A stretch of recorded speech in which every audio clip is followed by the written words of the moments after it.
დიდი ომში მდებარე წმინდა 100.000 ქართველი მოწამის სახელობის ტაძრის უძველესახურები დეკანოზი ირაკლი დუმბაძე მამა ირაკლი თემაშუდობის და ქრისტე აღდგენა ჭეშმარიტად ახლა მოგესალმებით და მივესალმებით ჩვენს მაყურებელს მიულოცო ქრისტეს აღდგომის აი წყინვალე დღეების მადლობა მობრძანებისთვის ჩვენ ახალ ხედავთ კადრებს ამ უნიკალურ კადრებს რომელიც ნახავთ თელმა სოფლიო და გააკვირვა თელმა სოფლიო და ხვალ არის მე-40 დღე ჩვენი პატრიარქის ჩვენი დიდი მამის გარდაცვალებიდან. ძალიან მნიშვნელოვანია მე-40 დღე. იცის ეს ყველა ქრისტიანმა თუ რას ნიშნავს. ჩვენ დღეს უნდა ვისაუბროთ ტრადიციულად როგორც ყოველ პარასკევს და განმარტოთ სახარების ისმუხლები და შინაარსი რომელთაც კვირას მოვისმენ, თუმცა დასაწყისში კიდევ ერთხელ შევეხოთ მის უწმინდესობას და თან თქვენ მე მგონი ჩვენ ისტერში პირველად გიწევთ საუბარი და საშუალება გაქვთ რომ გამოხატოთ თქვენი დამოკიდებულება. მადლობას გიხდით პირველ რიგში მოწვევისათვის და ამიტომ საქართველოს კვლავ უსამძირო აი ამ მძიმე დანაკარგს, რასაც ჩვენი პატრიარქის გარდაცვალება ქვია. აი არ დამავიწყდება, ვისაც ხვდებოდი ხოლმე პირადად ჩემი განცდა იყო თითქოს აი სახურავი რო მოგეშლება, სახლის სახურავი რო მოირღვევა თქვა და ესეთი განცდა იყო. მაგრამ ამავე დროს პირველი ტალღა თქვა და ის პატრიარქის გარდაცვალების, მაგრამ იყო ალბათ კიდე შემდგომში საოცარი იმედიც, იმიტომ რომ სულ ფიქრობდი ხოლმე რომ პატრიარქის შემთხვევით არ დაქვევია ილია, იმიტომ რომ ირაკლი ილიათი შეიცვალა და მახსოვს რომ თვითონ რო იხსენებდა თავის ახოცის აი ამ ფაქტს მე უკვე ზინობა როდესაც ახოცა ილია უწოდა მივხვდიო რომ ჩემში ადამიანური ძალა ღვთაებრივი ძალით შეიცვალა და ილია წინასწარმეტყველი დიდი წინასწარმეტყველია ძველი აღთქმისა და საოცრება რა არის მისი ცხოვრებისა და ეს ძალიან მანუგეშებელი ფაქტი არის რომ ადამიანს ვის სახელსაც არ ქონდეს მისი ცხოვრება რაღაც დროში შეიძლება ჩვენ ცხოვრებაშიც განმეორდეს და ილია წინასწარმეტყველი როდესაც ზეცად მაღლდება ნიშნად იმისა რომ მან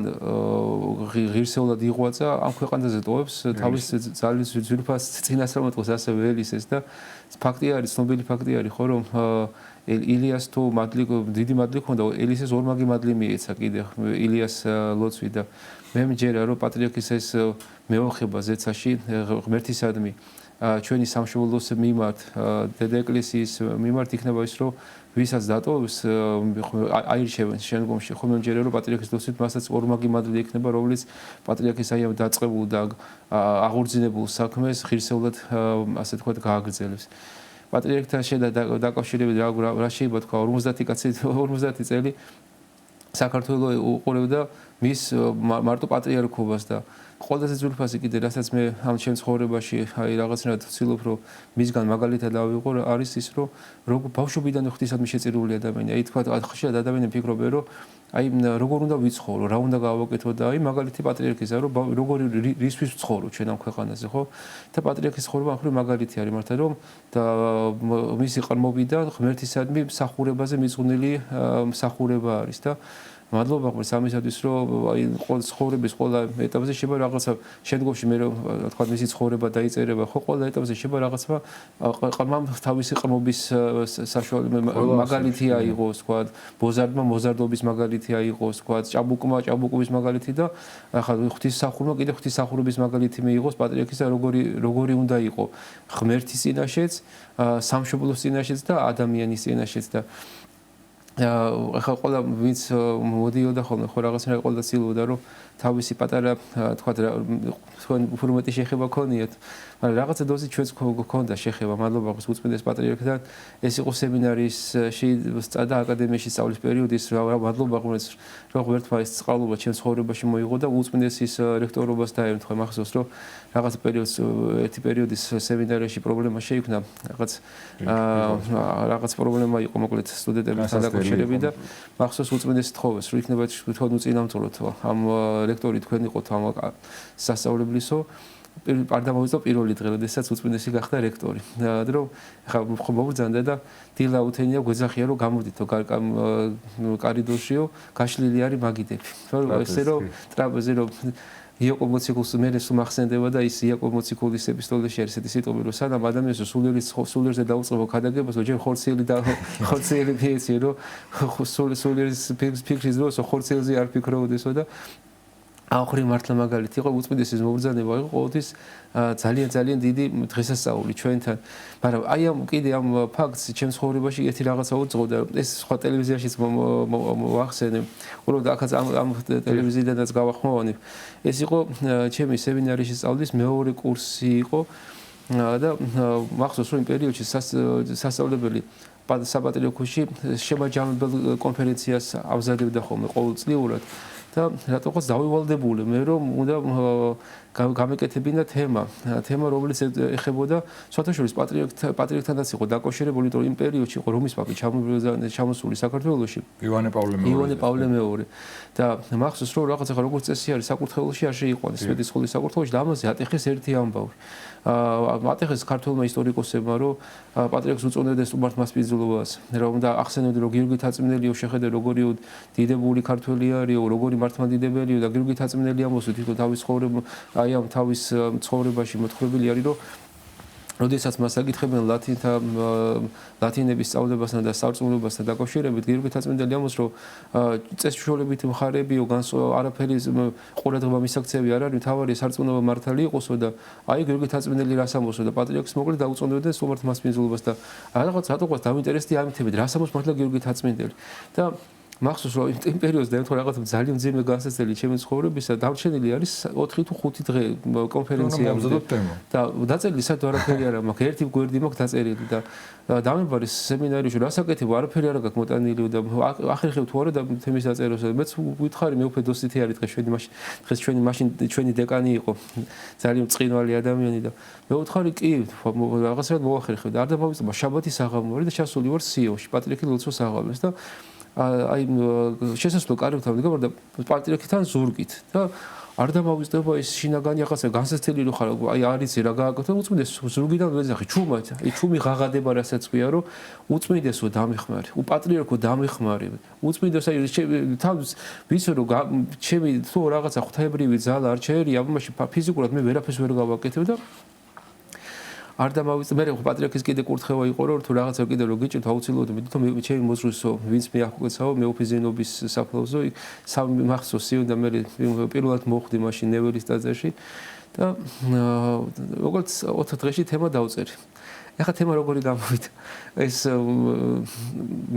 ემოცია დღევდე მახსოვს რომ საპატრიარქოში რომ პატრიარქის წინაშე რომ წავდექით აი ამ თემით წესი ესე იყო რომ ყოველი გამოსვლელი თემის დაწყების წინ კურთხევას იღებდა და თემის დასრულების შემდგომაც და როდესაც ეს მოხსენება ავიღე კურთხევა მოხსენება ეს თემა წავიკითხე და უკარო ბრუნდები პატრიარქმა ნიშნად იმისა რომ თემა მოეწონა ხელი მომეჭირა აი მომეწონა გამოხატავდა ამით ხო და არ დამავიწყება მე 2 დღეში საპატრიარქო და მოდის მადლობის წერილი რომ ეს ძალიან ძვირფასი თემა გამოვიდაო და მადლობა გქონდა ესეთი რაღაცები ძალიან ბევრი ყოფილა ჩვენ ცხოვრებაში კიდე რომ მისი რექტორობის პერიოდი ძალიან ძვირფასი იყო ძალიან ბევრ რაღაცას გვასწავლიდა პატრიარქი და ყველაზე ძვირფასი ხა რაღაცა მინდა რომ კვირას არის მენელე საცხელე დედების ხსენება არის მართალი იოსებ არიმათიელისა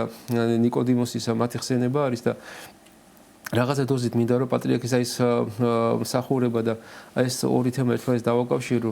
როდესაც ეკლესიის მამებს უყურებ უსმენ ხოლმე თქვა და ამ მელესაცხელე დედების ღვაწლზე ყოველდღე თახმენებია რომ აი რა უნდა ისწავლოს ქრისტიანმა მათი ცხოვრებაში სხვადასხვა პატრიარქის მოგიწოდებდა ხოლმე რომ მენელსაცხელე დედების ცხოვრებას უყურე და ნებისმიერი მსახურება რასაც ადამიანი ეკლესიის მიმართ გასცევს ეს არის ფაქტობრივად მენელსაცხელე დედების მსახურება იმიტომ რომ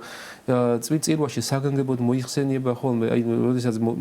წირვა მთავრდება ამბიონის ლოცვას ვეძახი ჩვენ რომ მოძღვარი განსაკუთრებული სიყვარულით ავედრებს ღმერთს იმ ადამიანებს ვინც ღვთის ტაძრის მშვენიერება შეიყვარა აკურთხეუფალო შენ ისინი ვინც შეიყვარეთ მშვენიერება ტაძრისა შენისა და აი ადამიანები რომლებიც ცდილობენ რომ ეკლესიას რაღაცე დოზით ემსახურონ თქვა ზოგი თქვა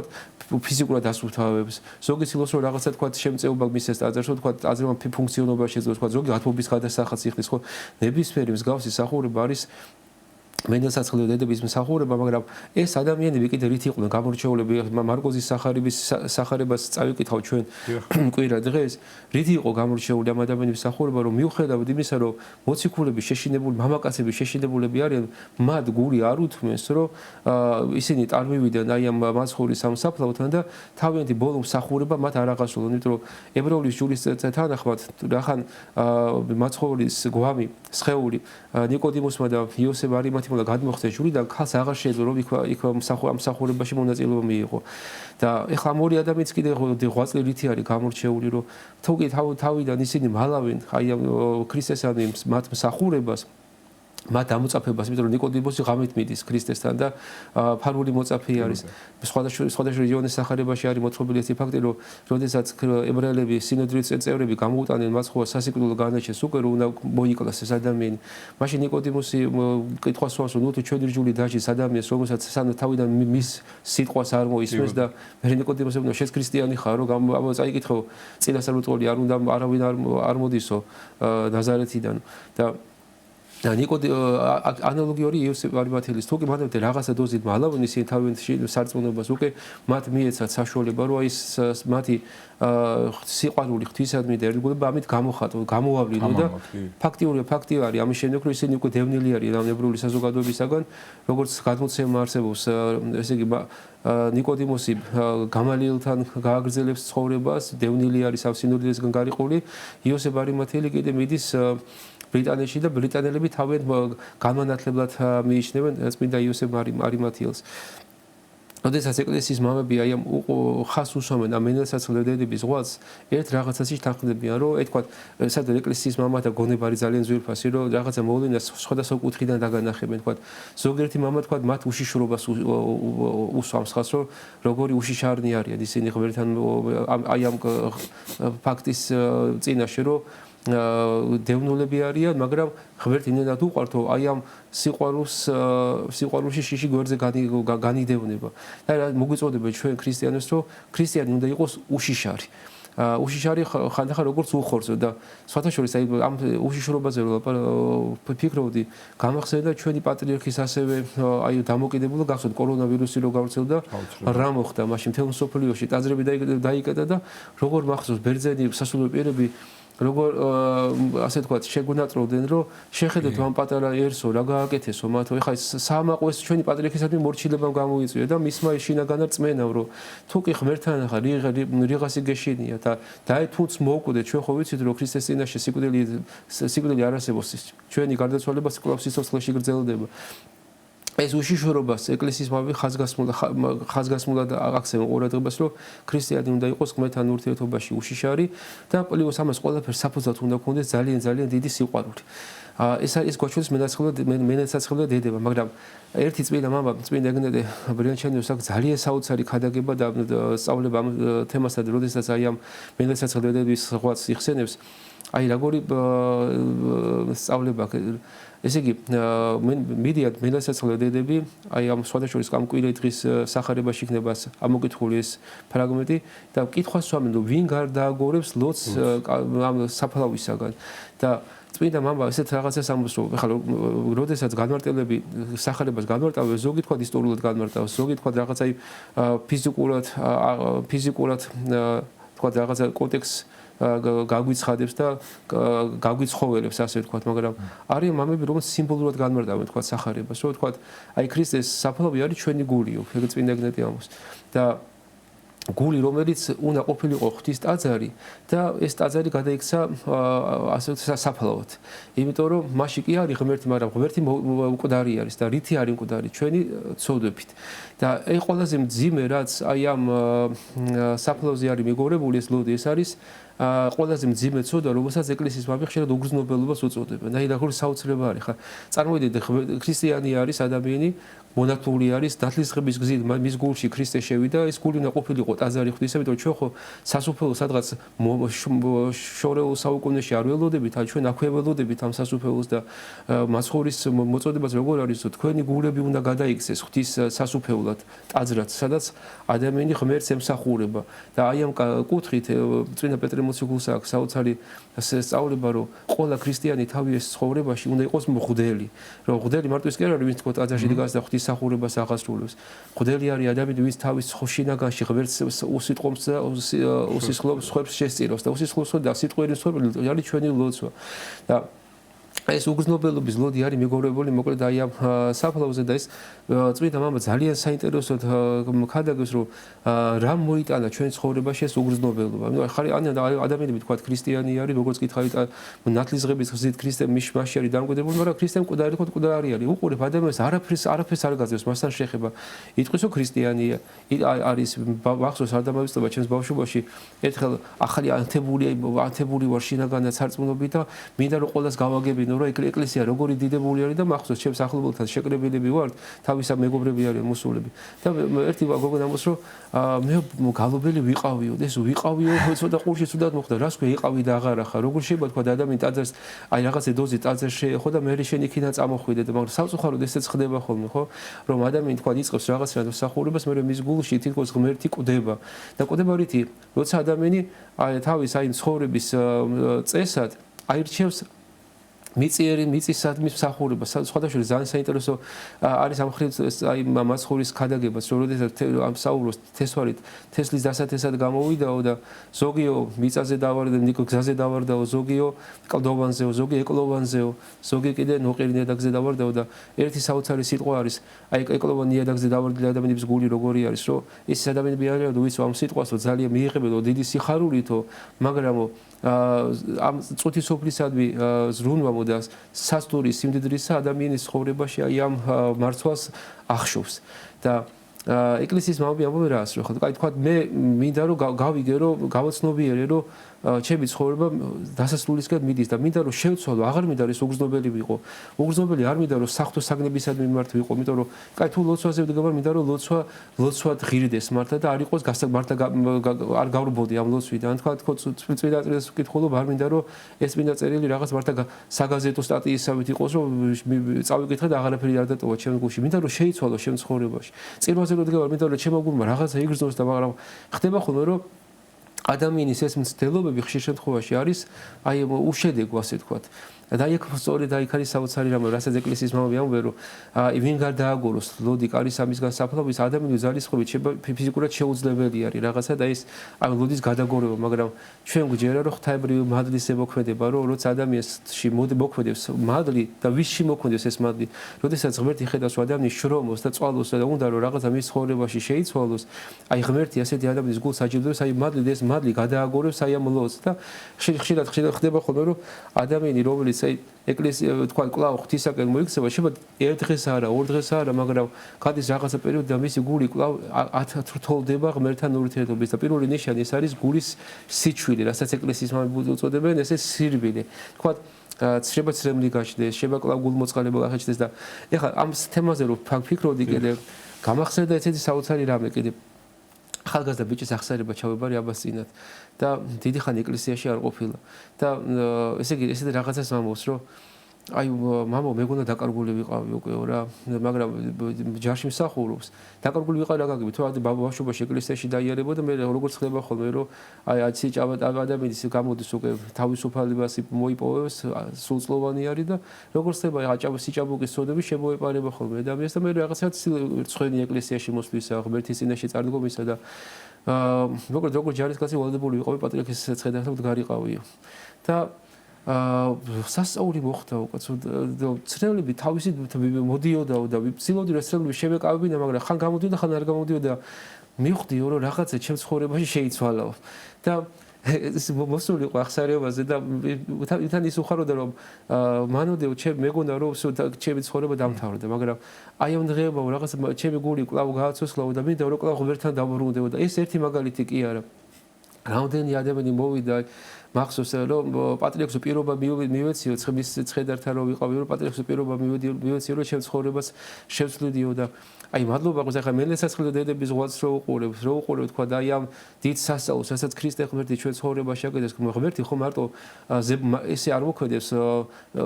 ზეციდან ვიღაცის საშუალებითაც მოქმედებს ხოლმე ჩვენ ცხოვრებაში ღმერთი და მადლობა ყოს რომ ღმერთმა აი რაღაცა მე მგონია დღევანდელი დღე რაღაც ერთგვარი შემაჯამებელი იქნება ხვალ უწმიდესის 40 არის აი ღმერთმა პატრიარქი გამოგვიგზავნა და ესეთი რომელთანაც შეხებიდას მე მჯერა რომ ადამიანის შინაგანი იყურნებოდა და თუ ვიღაცა ვერ განიყურდა იმისაც მჯერა რომ იქიდან ილოცებს რომ მისი შინაგანი განიკურნოს და ამის მაგალითები ეკლესიის ცხოვრებაში მრავალი არის. აი თქვენ ხაზი გაუშვით ახლა და პარალელიც გააკეთეთ მის უწმინდესობასთან სამ მენაცხოვლედებს საუბრობ და კარგად თქვით რომ აი ღმერთშეულია ლოდის გარდაგორება. ალბათ ერთ-ერთი მთავარი უნდა ვიღოთ თუ არა ყველა დიდი მაგალითი დედებისგან ერთგულების. ჩვენ ვიცით რომ აი მოციქულებიც კი შეშინებულები არიან, ჩაკეტილები არიან, ეს დედები გაბედულად მიდიან და მანამდე სულ დაყვებენ და ძალიან ერთგულები არიან, ხო? მარიამ მაგდალინელი რომელიც ტრანსფორმაციას ახდენს თავის ცხოვრებაში და საოცარ ერთგულებას იჩენენ და როცა ღმერთი ხედავს ერთგულებას და ღმერთი ხედავს გულს წმინდა წერილიდან ვიცით, ხო? თვითონ ღმერთი გვეხმარება მე ყველაფერში რომ ის რაღაც ჩვენ რაღაც წარმოგიდგენია რთულთან შეიძლება შიშით სოცორები ღმერთი გიფარავს და გაძლევს საშუალებას. არის თუ არა ეს უმთავრესი მაგალითი დედებისგან? რასაც ჩვენ კვირას მოვისმენთ. რა თქმა უნდა, ხო გითხარი რომ 1000 მრავალი კუთხიდან შეიძლება შეხედო დედების აი მოღვაწ და ერთ-ერთი რა თქმა უნდა ეს მომენტი არის რომ ანუ ეს უბრალოდ როგორი მომენტია იცი რომ არის რაღაცა რაც ადამიანის ცხოვრებაში თქვა თელ ცხოვრებას ლაიტმოტივად გაზევს და აი გვირგვინი არის მისი მოღვაწეობა ასე თქვა ეს უშიშრობაც ეს ერთგულები არიან მაგრამ და თქვა ერთგულები იყვნენ რაღაც ბუდოზით მოციქულების ხო მაგრამ შეშინებულები არიან ხო ადამიანები ხო და მანამდე პეტრე მოციქული ყურსაჭირის იქვე შეიძლება იქვე მოყვა მაგრამ გამედულია იმათაც ისინიც ერთგულები არიან ხა პეტრე თუ დარდოს სახარებაში ხალხასმული არის წადი და უთხარი მოციქულის და პეტრეს რომ პეტრე დაბნეული არის პეტრე უნდა იყოს კლდე ისე მისი შინაგანი სარწმუნოება უნდა გახდეს კვლავ საფუძველი ქრისტეს ეკლესიის იმიტომ რომ მისი აღსარებლობა იყო ძალიან ძვირფასი მაგრამ ეს ერთგულება ძალიან ძვირფასია და ერთგულებას მოაქვს მე აი ღმერთთან მსახურებას მოაქვს თავის ადამიანის ცხოვრებაში მრავალი ნიჭი ერთ-ერთი არის როცა ეკლესიის მომბიავება და ეს სიყვარულის აი გვირგვინი მოღვაწეობის არის სიყვარული როდესაც ადამიანი ღმერთს სიყვარულით ემსახურება მაგრამ ერთ-ერთი კიდე როგორც აი რასაც ეკლესიის ხას უსვამენ ეს არის აი უშიშრო იმიტომ რომ სხვაგვარად ჩვენ ვერ გავიგებთ როგორ შეედო თქვა და აი ეგ წეგან უწმინდესი ვახსენე როგორ შევა თქვა მოწამეებს თქვა სიკვდილის წინაშე დადგებოდნენ თქვა აი ამ სიკვდილის ფაქტის ყურადღება არ მიექციათ იმიტომ რომ იციან რომ ღმერთში მარადიული სიცოცხლეა და ეს შიში მე ესე უყურებ რომ ეკლესიურ ცხოვრებაში უკან იხევს ხოლმე და მე არ დამავიწყდება ის რაღაცა ჩვენ მეცხოვრებაში რომ გამოცადი აი სხვები დაშინებული თქვა ადამიანის ხელს აღარ ათმევენ ადამიანს აღარ კოცნიან იმის ნიშნად ვაიმე რამე არ დამემართოს და მე ჩემ გულში ხო დავაფიქრე იმ მომენტში რომ აი რომ პატრიარქის ღვაწლით ეს შიში რაღაცა უკან გაქრა და მე მგონია რომ ეს იყო პატრიარქის ლოცვის და ზოგადად ეკლესიური ცხოვრების შედეგი არის სიკეთები რომელსაც ღმერთის ჩვენ გვიგზავნის ამ ცხოვრებაში დიდი მადლობა მამერეკ დიდი მადლობა საუბრისთვის დიდი ღომში მდებარე წმინდა 100000 ქართული მოწამის სახელობის ტაძრის დოლსახური დეკანოზი ირაკლი თუმბაძე გვესაუბრებოდა